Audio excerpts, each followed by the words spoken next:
Elysian Station hung in the vast emptiness of space like a jewel, its massive silvery rings glinting faintly in the glow of its parent star. It was both fortress and sanctuary, a testament to human ingenuity. From a distance, it seemed serene, suspended in perfection. Yet within its sprawling halls and labyrinthine corridors it thrummed with life, a city suspended among the stars. Docking bays bustled with activity as massive freighters and sleek passenger shuttles arrived in a constant flow, their engines leaving faint blue trails in the vacuum beyond. Mechanical loaders skittered across the polished floors, ferrying crates of cargo, fresh produce from hydroponic farms, precious metals mined from distant asteroids, and intricate pieces of cutting-edge technology destined for far-flung colonies across the galaxy. Elysian was not just a station. It was a lifeline, a crossroads where worlds converged. Alexandra Drake strode through one of the main hangars, her sharp heels clicking purposefully against the metal flooring. A datapad rested in her hand, its holographic interface flickering with schedules, manifests, and profit projections. Her tailored suit, dark and clean-lined, exuded a professional authority that few dared challenge. She was a woman who commanded attention, not by seeking it, but by the sheer gravity of her presence. People stepped aside as she passed, their conversations dipping to murmurs. Her shipping empire, Drake Interstellar Logistics, was the beating heart of Elysian's economy. It was Alexandra's creation, the result of years of relentless work and sacrifice. To the world, she was a success story, a paragon of ambition and resolve, but Alexandra lived by a simple rule: never let anyone see your weakness. She paused at the edge of a bay where one of her sleek cargo ships, the Orion Wind, was being prepped for launch.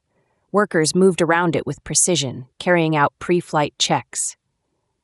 "That shipment to Vega Outpost needs to depart within the hour," she said without looking up from her datapad. Her voice was calm, clipped, and left no room for argument. "Yes, Miss Drake," one of her senior crew members replied, nodding sharply. He hurried off to relay her orders. Alexandra allowed herself a brief glance at the ship's hull, its name gleaming in white against the dark metal. The Orion Wind was one of dozens in her fleet, each a testament to her rise. She should have felt pride. Instead, the familiar ache settled in her chest, a faint, hollow sensation she shoved aside instinctively. There was no time for such indulgences, not when there were deadlines to meet, negotiations to broker, and a reputation to uphold. In the distance, laughter echoed faintly, technicians joking as they shared a meal near the observation deck. Alexandra turned toward the sound briefly, watching them through the glass wall. Beyond them stretched the endless void of space, the stars distant and cold. For a moment she hesitated, her datapad lowering slightly. Her sharp green eyes softened, touched by something almost wistful. Then the moment passed. Alexandra drew in a breath, composed herself, and returned to the endless stream of data on her screen. She was not here to linger or dream. Dreams were for people with the luxury of time and little to lose. She was here to keep the station running, to ensure her empire flourished. Nothing more. As she turned and continued toward her office, a thought flitted briefly through her mind, unbidden and unwelcome. A memory of a gaze long ago, warm and gentle, yet piercing. She dismissed it as quickly as it came, her lips pressing into a thin line. The past had no place in her careful, calculated world. The station hummed around her, alive with movement and purpose. Elysian Station had its heartbeat, and Alexandra Drake was at its center, alone but unyielding. The council chamber was a grand, circular room perched at the top of Elysian Station, its walls lined with high, curving windows that afforded a breathtaking view of the stars. On most days, the sight inspired awe and reminded the station's leaders of the fragile balance they maintained in their orbiting sanctuary. But today, the view went unnoticed, obscured by the tension that charged the air. Alexandra stood near the central podium, her arms crossed over her chest as she waited for the council session to begin. She was younger then, but no less commanding, her dark hair pulled tightly into a sleek twist, her tailored suit impeccable. She exuded confidence, or at least the appearance of it. Her sharp green eyes scanned the room, taking in the gathered council members and assorted representatives of the station's interest groups. The murmur of conversation swirled around her, but she paid them no mind. Her focus was singular. Across the room, Marcus leaned casually against a riser, arms folded, his posture seemingly at ease. Yet, there was an intensity to him that Alexandra couldn't ignore. He was dressed simply, his loose shirt and fitted trousers a stark contrast to the formal attire most of the others wore. His chestnut curls fell untamed over his forehead, and his dark eyes glimmered with quiet resolve. Even before he spoke, he seemed to command attention, not through force, but through presence, like a dancer poised in the moment before a leap. She noticed him watching her. It wasn't confrontational, not exactly, but his gaze was steady, searching. Alexandra held it for a moment before deliberately looking away, feigning nonchalance. She had heard of him, of course. Marcus Voss, the station's celebrated dancer and community advocate. His performances were renowned for their artistry and emotion, drawing crowds that filled the atrium to capacity. But to Alexandra, he was just another voice in the room, another obstacle to overcome. The hum of voices quieted as the council leader, a graying man with a weary expression, called the meeting to order. Today, as all of you know, we are here to finalize the allocation of the East Quadrant's expansion. The plans have been drawn, and now it is time to decide how best to utilize this vital resource. Alexandra stepped forward immediately, her voice clear and steady. Ladies and gentlemen, the answer is obvious. The East Quadrant is perfectly suited to expand our hydroponic farming capacity. The station's population has grown nearly 20% in the last 5 years, and food security must remain our top priority. Without sufficient resources to sustain ourselves, no other project matters. Her words were met with nods of agreement from several council members.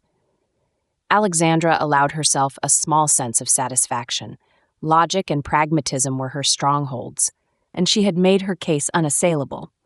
But then Marcus stepped forward, his movements fluid and unhurried, as if he were stepping into the flow of a dance.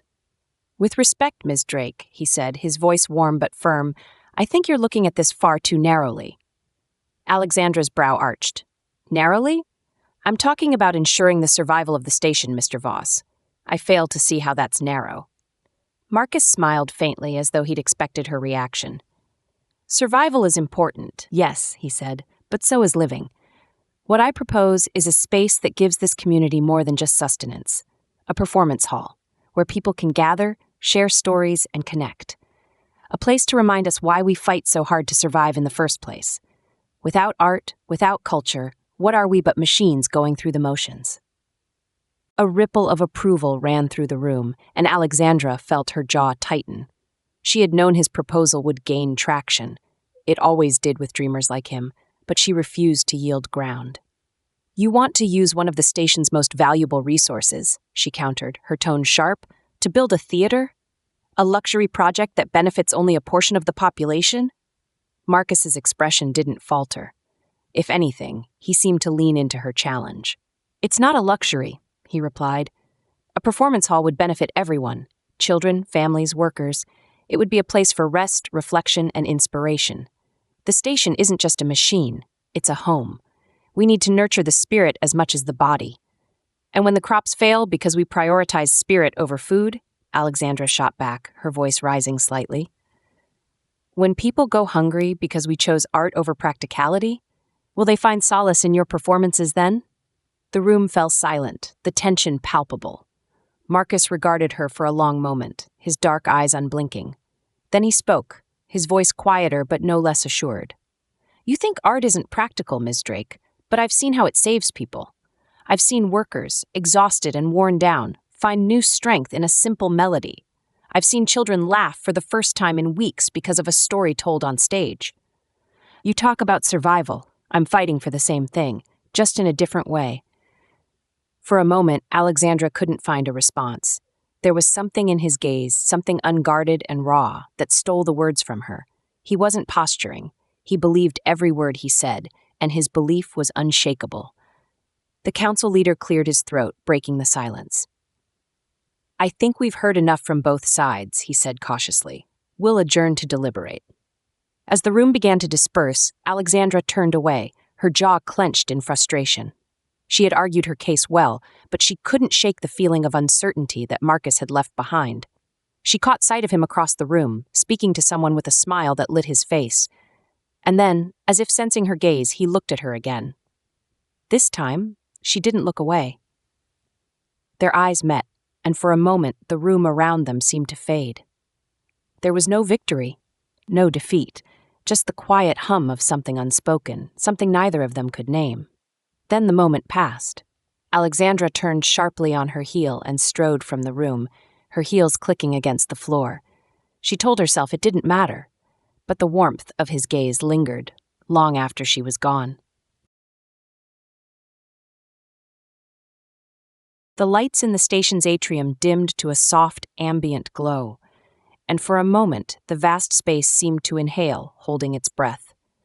The audience, a mix of station workers, families, and children with wide, eager eyes, settled into silence. Then, as though the stars themselves had descended into the room, the first notes of a haunting melody spilled from the strings of a lone violinist positioned off stage. The sound was delicate, almost fragile, but it carried through the air like a thread pulling everyone together.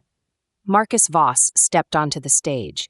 He moved with a fluid grace that made it seem as though the polished floor beneath him was liquid, bending and yielding to his every step.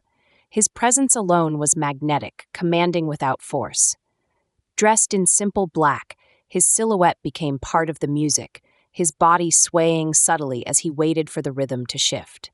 Then, as the tempo quickened, Marcus began to move, his arms lifted like they were drawing shapes out of the air, his hands tracing invisible lines that seemed to sketch entire worlds. His leaps were weightless, his spins precise yet free, as though he danced not just to the music, but to something deeper, something embedded in the pulse of the station itself. The crowd watched, enraptured, some leaning forward, others with hands clasped to their mouths in awe. What Marcus offered was more than a performance. It was a gift. With every step, he gave them an escape, a brief reprieve from the station's unyielding routines and the endless pressure of life suspended in the vastness of space. As the music swelled, Marcus's movements became more urgent, his expression shifting from serene to fierce, as though he were carrying the weight of every story, every hope and fear on his shoulders. His dance told tales of struggle and survival, of love and longing, of humanity's resilience in the face of the void. Even from the farthest corner of the atrium, it was impossible not to feel something. In one corner of the audience, an elderly man, his uniform stained with grease from the maintenance bays, wiped a tear from his cheek, though he didn't look away. A little girl on her mother's lap clutched her hands to her chest, her lips slightly parted in wonder. A group of dock workers, still in their utility suits, nodded to one another, their expressions softening as the tension from their grueling shifts melted away. It was these moments that defined Marcus, not the applause that would come at the end, but the silent exchange between himself and the people who watched him. He danced not for himself, but for them. When the music finally reached its crescendo and the last note faded into the stillness, Marcus froze in a final pose. Arms outstretched, head lifted, chest rising and falling with the effort of his movements. In the silence that followed, there was a heartbeat of awe before the atrium erupted into applause. The sound was thunderous, echoing off the curved walls, and Marcus's lips curled into a small, genuine smile. He bowed deeply, humbly, and left the stage as the cheers continued. Backstage, he leaned against the wall, catching his breath. A few crew members, faces glowing, patted him on the back or offered words of praise. He accepted them with quiet gratitude, but when they left, he found himself alone. His heart still pounded from the performance, but as the adrenaline ebbed, a familiar hollowness crept in.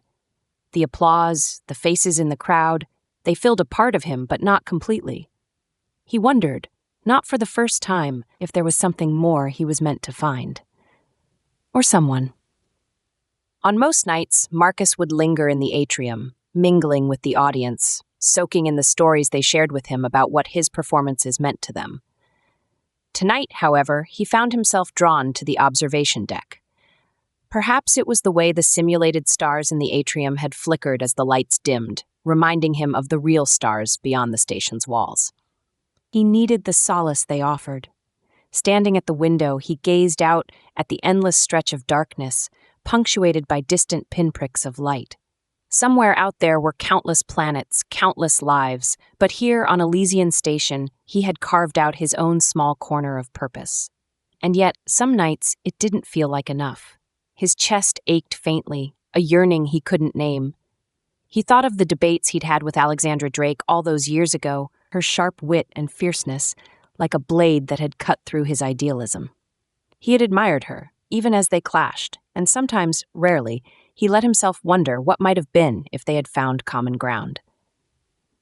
Meanwhile, miles away in the station's corporate sector, Alexandra sat in her sprawling office, the faint hum of the station's systems her only companion. The datapad in her hand cast a pale blue glow on her face, its screen filled with projections and reports. She scanned them with her usual precision, but her mind wandered. Unbidden, an image of the atrium surfaced, the thought of Marcus, his name plucked from some hidden corner of her memory. She had avoided his performances, telling herself she didn't have time for such indulgences, but she had overheard technicians and workers speak of him in hushed, reverent tones. They talked about him the way no one ever talked about her. She had built something vital, something they relied on, but it wasn't the same.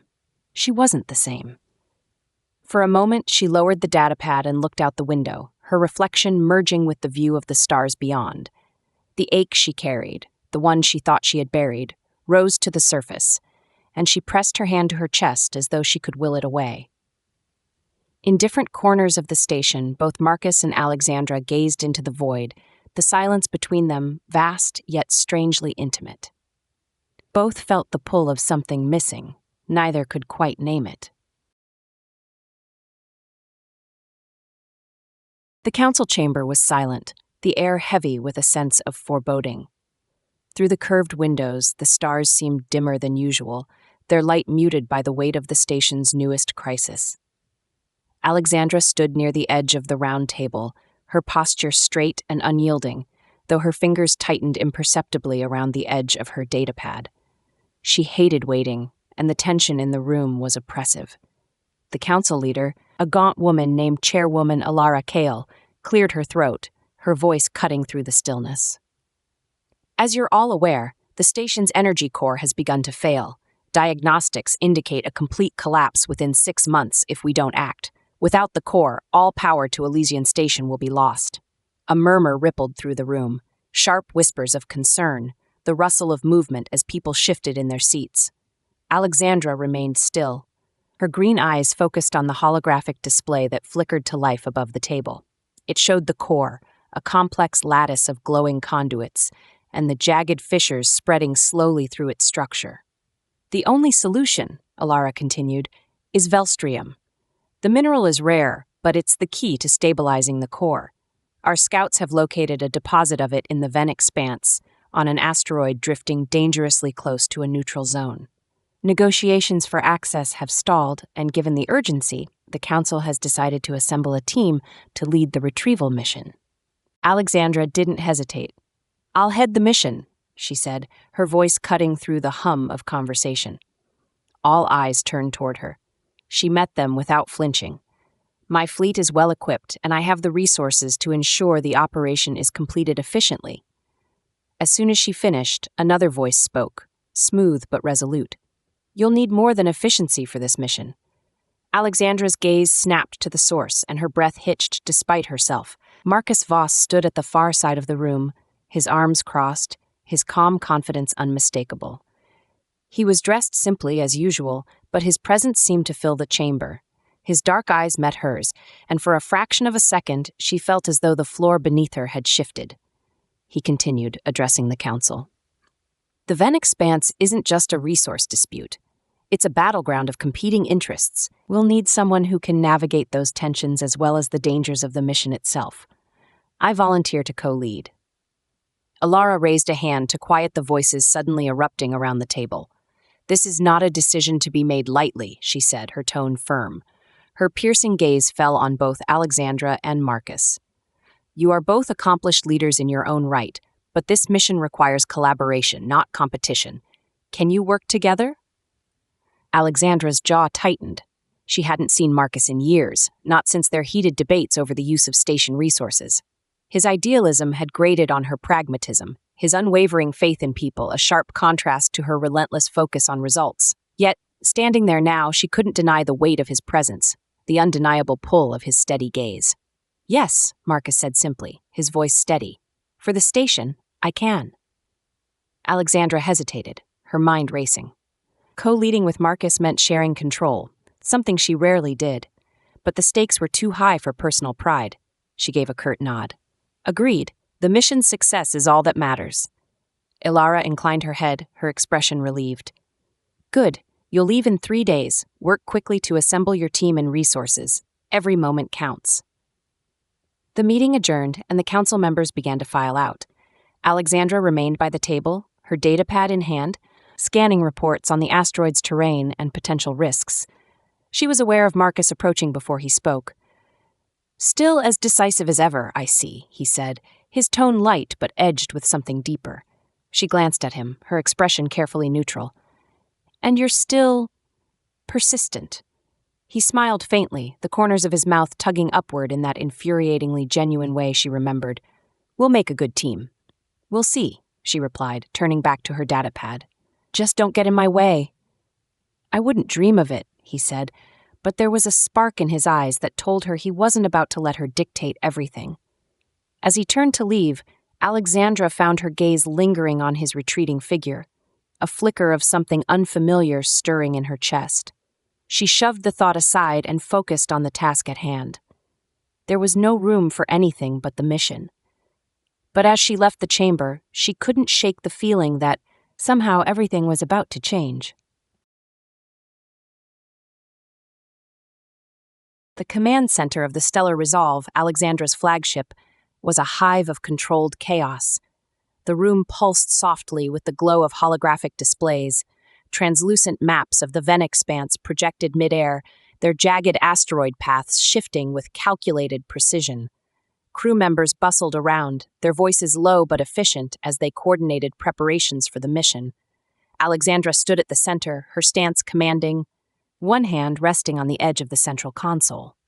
Her green eyes were sharp, scanning the ever-updating data feeds with practiced ease. "It's a maze of gravitational anomalies," one of her navigators said, gesturing to the projection. "We'll have to adjust course constantly just to avoid getting pulled into unstable fields." "Then adjust," Alexandra replied, her tone clipped but not unkind. "I need a final trajectory on my desk by the end of the hour. No delays." The navigator nodded and hurried off. Alexandra's gaze remained fixed on the map, her mind already racing ahead, planning contingencies, calculating risks. She barely registered the sound of approaching footsteps until a familiar voice broke the rhythm of the room. "I see your leadership style hasn't changed," Marcus said, stepping up beside her. His tone was light, but there was no mistaking the undercurrent of admiration beneath it. She didn't look at him right away. "And I see you still have a habit of wandering into restricted areas." Marcus grinned, unruffled. "You invited me here, remember? Co-lead and all." Alexandra finally turned toward him, her expression unreadable but her voice steady. "I invited you because the council insisted. Let's not confuse necessity with an open invitation." "Of course," Marcus replied easily, though his dark eyes searched hers for a moment longer than was necessary. "Still, I thought it might be helpful to compare notes. I've been reviewing the political landscape of the Venn expanse. The factions controlling the territory surrounding the deposit aren't just going to let us waltz in and take what we need. We'll need more than precision and firepower. We'll need trust." Alexandra arched an eyebrow, folding her arms across her chest. "Trust doesn't extract minerals or dodge asteroid fields." "No," Marcus admitted, "but it might just keep us from getting blown out of the sky before we even land. You're good at logistics, Alexandra, but people, that's my territory." Her lips pressed into a thin line, but she didn't argue. Instead, she turned back to the holographic map, her voice cool but laced with curiosity. "What's your plan, then? Charm them into letting us take the Velstrium?" Marcus moved closer, his presence warm and steady beside her. "It's not about charm, it's about understanding what they value. The people in the expanse are survivors. They don't trust outsiders, but they respect strength and honesty. If we approach them as equals, not invaders, we stand a chance."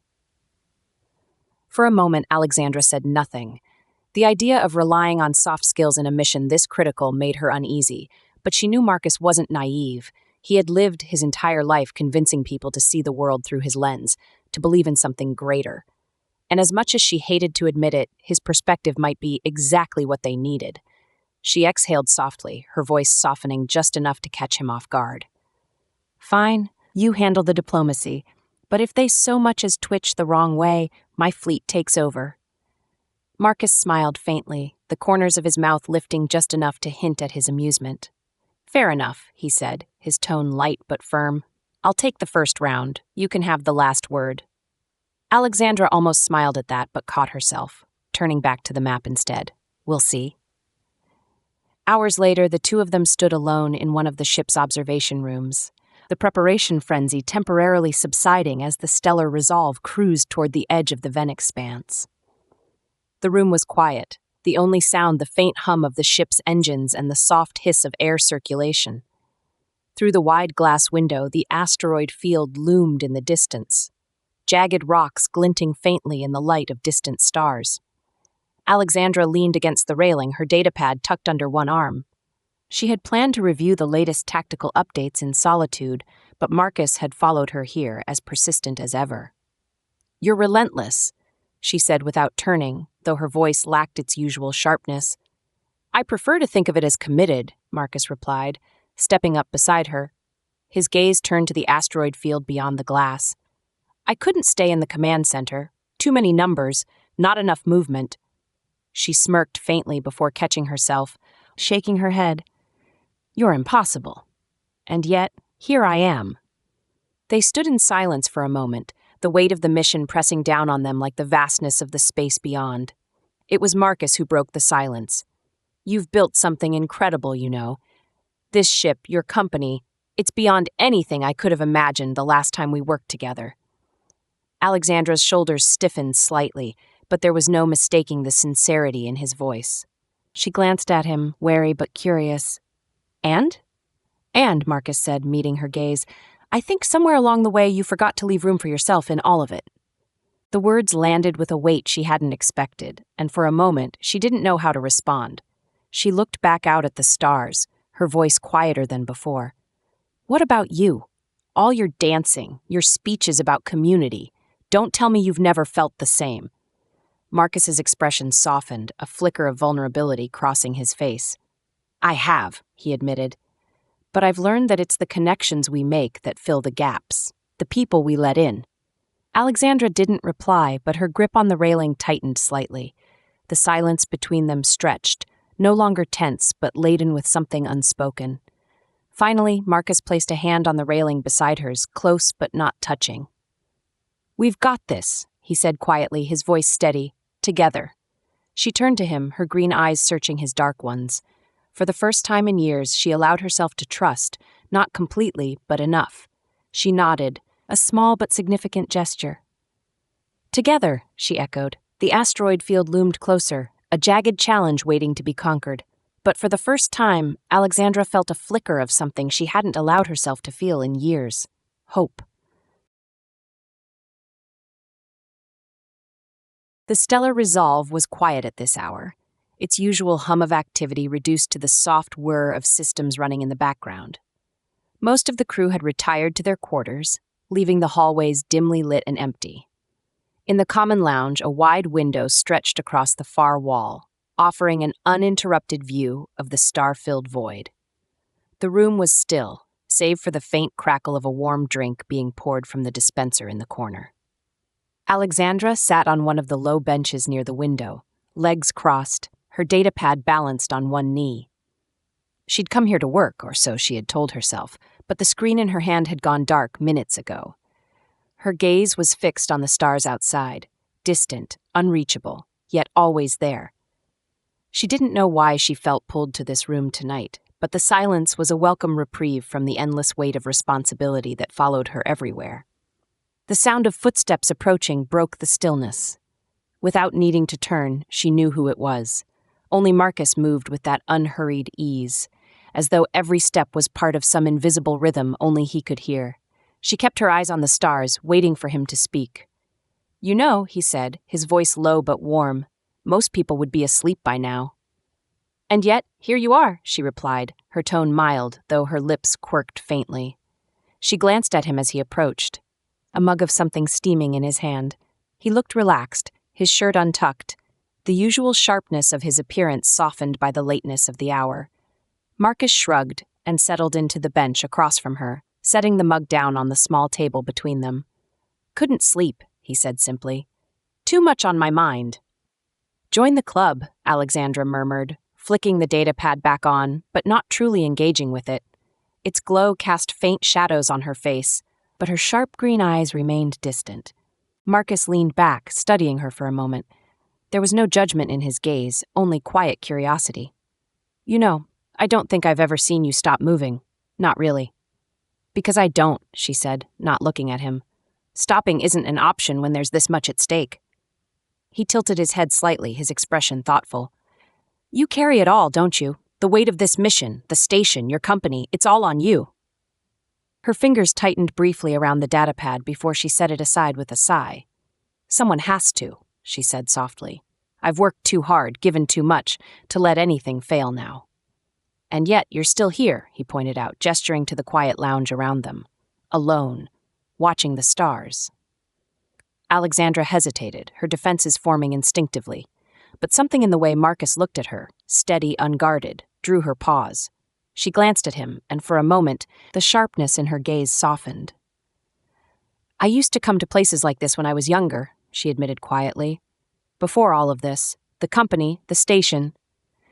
Looking at the stars used to remind me of my father. He built ships, you know.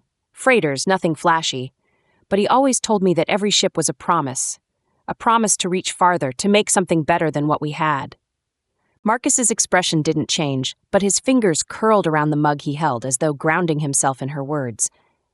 It sounds like he gave you more than just a dream, he said. He gave you a purpose. Alexandra nodded faintly, her gaze flickering back to the window. He did, and I've spent my whole life trying to honor that, to prove that I could build something that mattered. She exhaled, her voice dropping to almost a whisper. But sometimes, I wonder if I've lost sight of why I started. Marcus leaned forward slightly, his elbows resting on his knees. You haven't lost it, Alexandra. Maybe it's just buried under everything else, and maybe it's not something you have to carry alone. She turned to him, studying him in the dim light. His dark eyes were calm, but there was an intensity to them, a quiet strength that had always set him apart. She hadn't realized how much she'd missed being looked at like that, as though someone truly saw her. It made her chest tighten, the ache of vulnerability pressing against the walls she'd built so carefully. Why do you do it? She asked suddenly. All of it, the dancing, the speeches, the community work. You could have left the station, built a career anywhere in the galaxy. Why stay? Marcus smiled faintly, his thumb tracing the rim of his mug. Because this is home, and because I believe in people. Even when it's hard, even when it hurts. I've seen what happens when we lose that belief, Alexandra. I don't ever want to see it again. His words settled over her like a blanket of warmth, unexpected, but not unwelcome. For a moment, she said nothing, her gaze dropping to her hands. Then she looked up, meeting his eyes with something almost like gratitude. You really believe that, don't you? She said, her voice softer than he had ever heard it. He nodded, his smile reaching his eyes. Every day. The silence that followed wasn't uncomfortable. It stretched between them, not as a barrier, but as a bridge, fragile yet steady. For the first time in longer than she could remember, Alexandra felt the faintest crack in the armor she wore so tightly. And it didn't feel like a weakness. It felt like the first breath of air after being underwater for too long.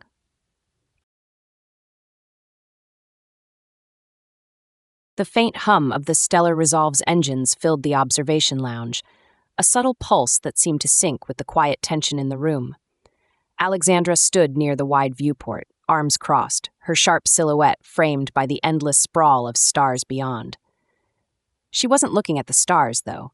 Her gaze was distant, fixed on something far less tangible, something weighty and invisible, pressing down on her shoulders. Marcus entered silently. He hesitated in the doorway, his dark eyes taking her in before speaking. You're not fine, he said, his voice gentle but certain. as though it wasn't a question but a truth she hadn't admitted yet. Alexandra stiffened but didn't turn to face him. Her voice, when it came, was brisk, clipped. "I don't have the luxury of not being fine." Marcus stepped closer, his footsteps unhurried, deliberate. That sounds like something someone says when they've been fine for far too long. She exhaled sharply, tilting her head slightly toward him. "I don't need a lecture on self-care, Marcus. What I need is a solution." He stopped a few paces away, leaving space between them. His posture was relaxed, as if he didn't want to push her. "That's exactly what I'm offering," he said. "But maybe the solution isn't just about fixing the problem out there." He gestured lightly toward the stars beyond the glass. "Maybe it's about fixing what's happening in here." His eyes shifted pointedly to her. Alexandra finally turned, her expression wary but not harsh. "I know what I'm doing," she said, her tone quieter this time. "I've spent my entire life solving problems no one else could. I don't have the option to second-guess myself now." Marcus tilted his head, watching her carefully. "Even the best problem solvers don't have to do it alone." "I'm not alone," she countered. "I have a fleet, a plan, a crew." "Sure," he said, his voice softening further as he stepped closer. "You have all of that. But do you have someone you can trust with the things you're not saying? The things you can't put on a data pad?" Alexandra blinked, and for a moment something fragile flickered across her face before she turned away again. She looked back out at the stars. "Trust is a liability," she said, but the words lacked conviction. Marcus moved to stand beside her, close enough that she could feel the warmth of his presence without it crowding her. "Trust isn't a liability," he said quietly. "It's a choice. One that makes us stronger, not weaker." He paused, his voice growing even softer. "But I understand why it's hard. Letting someone in means letting them see the parts of you you'd rather keep hidden." She clenched her jaw, her hands tightening against her arms. "And what happens if they see those parts and decide it's not enough?" Marcus smiled faintly, his dark eyes steady as they met hers. "Then they were never the right person to trust, but you'll never know unless you take the risk." For a long moment, Alexandra was silent. The tension in her shoulders slowly began to ease, her guarded expression softening. She turned her head slightly, meeting his gaze. There was something unspoken in her green eyes, a question, a hesitation, but also, faintly, hope. Marcus didn't press. He simply let the silence between them settle, warm and comfortable, before speaking again. "You don't have to trust me all at once, Alexandra. But maybe," he said, his tone teasing just enough to lift the weight between them, "you could start with just a little?" Despite herself, she felt the corner of her mouth twitch upward. It wasn't a full smile, but it was close. She exhaled, the sound less burdened this time, and nodded once, almost imperceptibly. "Maybe," she said finally, her voice low but steady. Marcus grinned, his hand resting lightly on the railing beside hers. He didn't touch her. He didn't need to. The connection between them didn't require it. In the quiet that followed, the stars outside seemed a little brighter, and for the first time in days, Alexandra didn't feel quite so alone.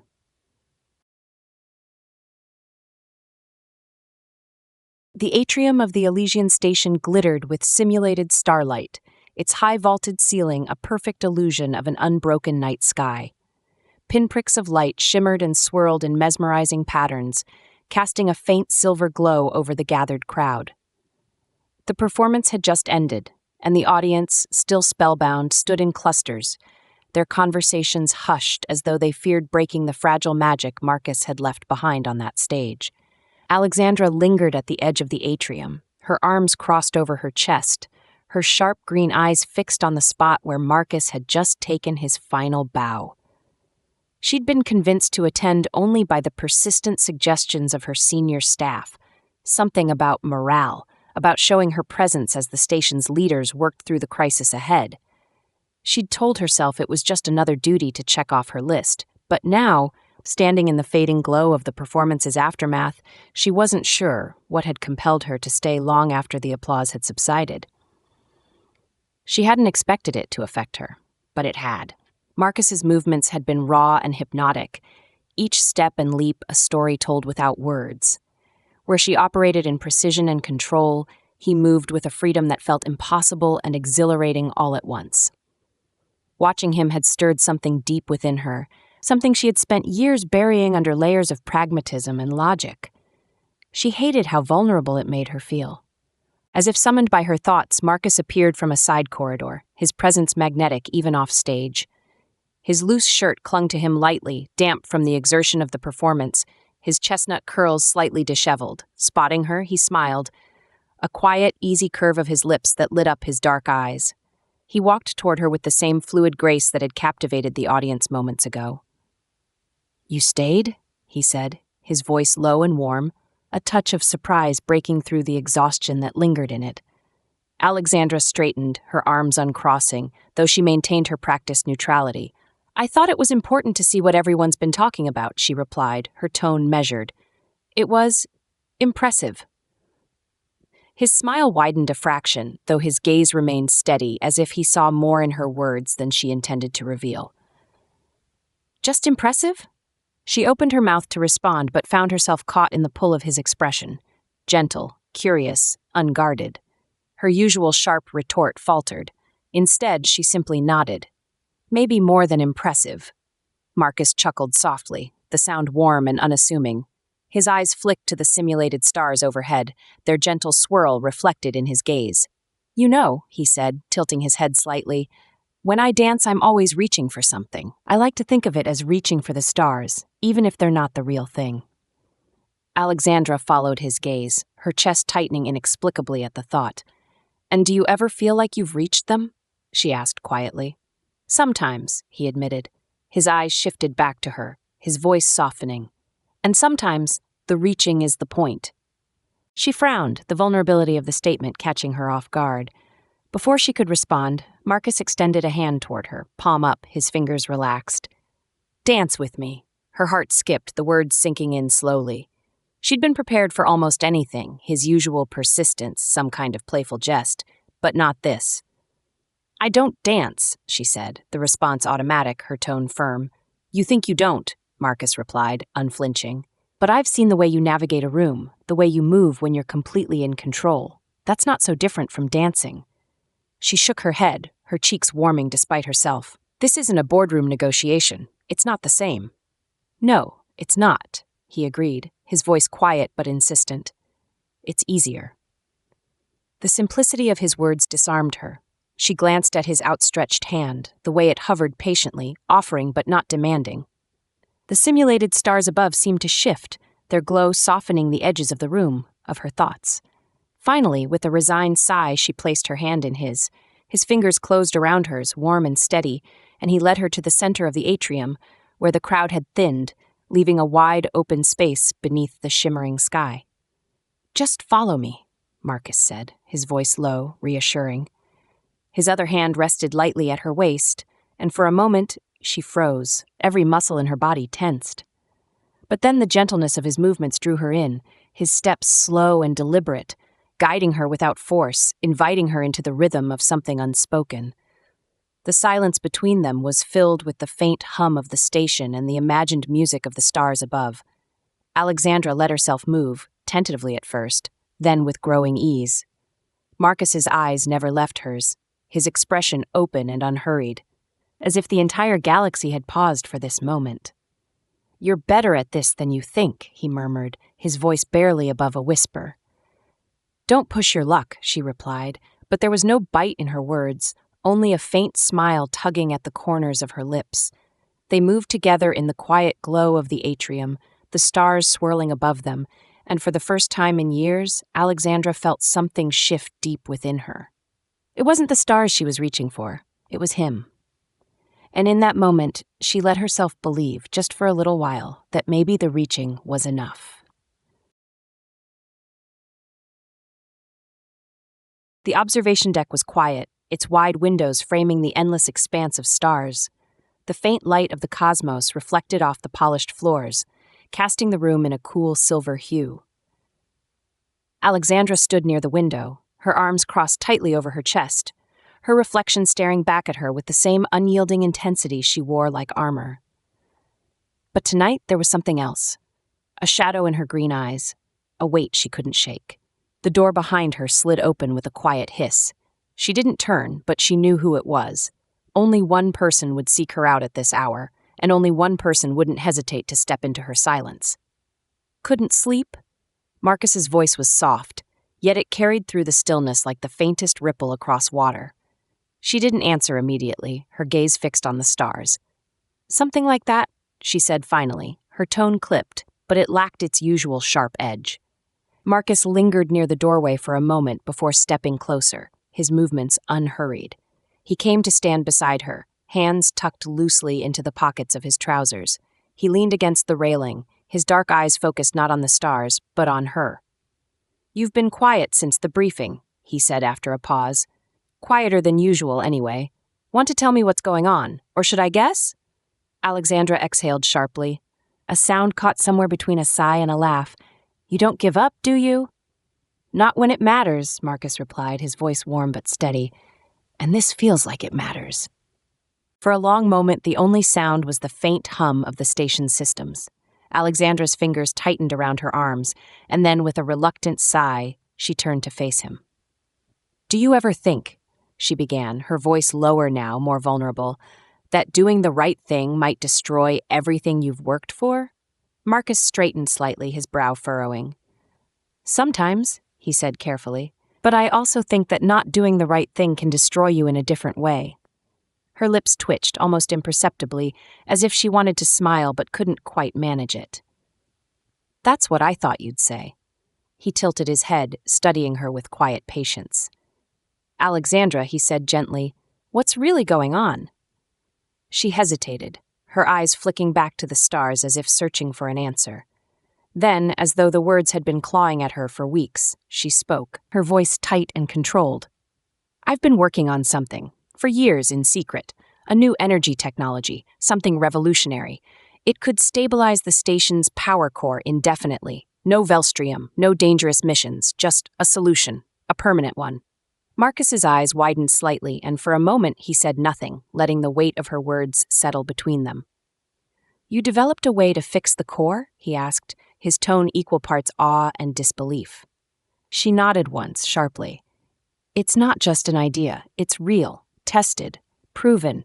But if I reveal it, if I present it to the council, it's going to change everything. Not just for the station, but for the entire network of colonies and trade routes that rely on us. It'll draw attention, scrutiny, power struggles. I've kept it hidden because I wasn't sure if I could trust anyone with it." Her voice faltered on the last word, and Marcus's chest tightened at the rare crack in her composure. "But now," she continued, forcing herself to meet his gaze, "if I don't bring it forward, people could die. The station could fail. I can't. I won't let that happen."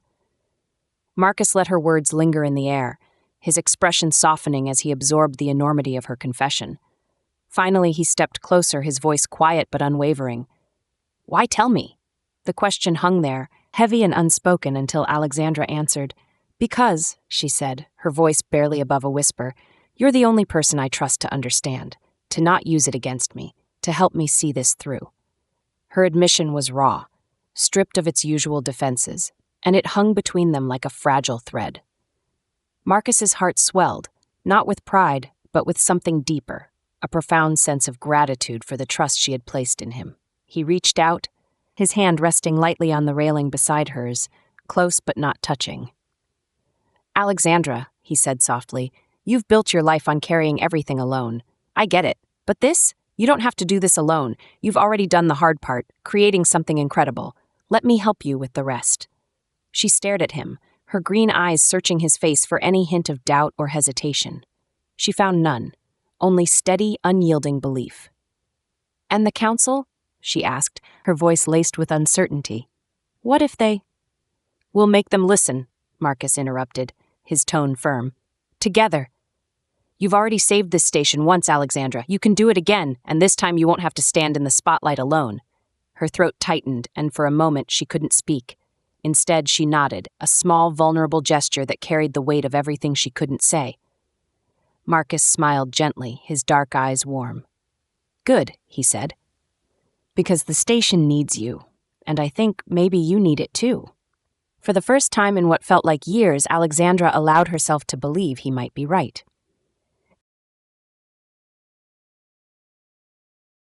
The council chamber was silent, save for the faint hum of the station's life support systems. Alexandra stood at the center of the circular room, the glowing hologram of her design spinning slowly above the central table. Its intricate lattice of energy conduits and stabilizers pulsed faintly with light, a quiet promise of salvation. The council members sat in a wide arc around her, their faces a mixture of awe, skepticism, and cautious hope. Chairwoman Alara Kale leaned forward, her hands clasped tightly in front of her. The tension in the room was palpable, every breath weighted with the enormity of what was at stake. Ms. Drake, Alara said, her voice measured, "What you're proposing is extraordinary, but it's also untested on this scale. If this fails, the consequences would be catastrophic." Alexandra straightened, her spine rigid but her voice calm, steady. "It won't fail," she said, her green eyes locking onto Alara's. "I've run every simulation. I've built and tested a prototype on smaller systems. This technology works. It's not a theory, it's a solution, the only permanent solution." Her gaze swept the room, daring anyone to challenge her. "This station doesn't need Velstrium, it doesn't need risky missions or dangerous negotiations. What it needs is for us to make the bold choice to move forward." There was a murmur among the council members, their voices low but urgent. Alexandra stayed silent, letting them deliberate. She could feel the weight of their judgment pressing down on her, but she didn't waver. She had prepared for this moment, had calculated every possible objection. Still, in the back of her mind, doubt whispered insidiously. What if they said no? What if they chose fear over progress? From the edge of the room, Marcus shifted, his presence grounding her. He had remained uncharacteristically quiet until now, his dark eyes watching the council with the same intensity he brought to the stage. When the murmuring grew louder, he stepped forward, his voice cutting through the noise like a melody breaking through static. "Ladies and gentlemen," he began, his tone warm but resolute, "I understand the fear. I do. What Alexandra is proposing is unprecedented. But so is the crisis we face. Isn't this what we're here for? To make choices that push us beyond what we think is possible? To embrace solutions that not only save us, but help us thrive?" Several council members turned toward him, their expressions softening. Marcus continued, his voice steady. "I've lived on this station my entire life. I've seen its people come together time and time again in the face of the impossible. This," he gestured toward the glowing hologram, then to Alexandra, "this is that moment once again. We have the chance to not just survive, but to build something better. For all of us." Alexandra hadn't expected him to speak, but as his words filled the room, she realized she needed them. The tension in her chest eased slightly, and when Marcus glanced at her, his expression unwavering, she nodded almost imperceptibly. Together, the murmurs quieted. Alara leaned back in her chair, her gaze shifting between Alexandra and Marcus. Finally, after what felt like an eternity, she exhaled and turned to the other council members. "We vote," she said firmly. "Now." Alexandra held her breath as each member pressed a glowing panel on their consoles. Lights blinked across the table, green for approval, red for rejection. The tally appeared on the holographic display hovering in the center. One by one, the votes lit up. Green, green, green. When the last light flashed green, Alexandra's knees almost buckled with relief. The council chamber erupted into hushed exclamations, a mix of surprise, hope, and tentative celebration. Alara stood, her expression resolute. The council has unanimously approved the implementation of Ms. Drake's technology, effective immediately. The weight of the moment hit Alexandra like a wave. She had done it. They had done it. The station would be saved. Beside her, Marcus broke into a wide, genuine smile, his dark eyes shining. "Told you they'd listen," he murmured, his voice low enough for only her to hear. Alexandra's lips twitched into the faintest of smiles, an expression that felt foreign but right. For the first time in years, she allowed herself to feel something other than the relentless pressure to succeed. Hope. The stars outside the chamber seemed brighter now, their distant light no longer a cold reminder of isolation, but a promise of everything still to come. The observation deck was quiet, its vast window stretching across the curved wall to reveal the endless sprawl of stars. The faint hum of Elysian Station's systems filled the air, steady and reassuring, like the rhythm of a heartbeat, anchoring them in the vastness of space.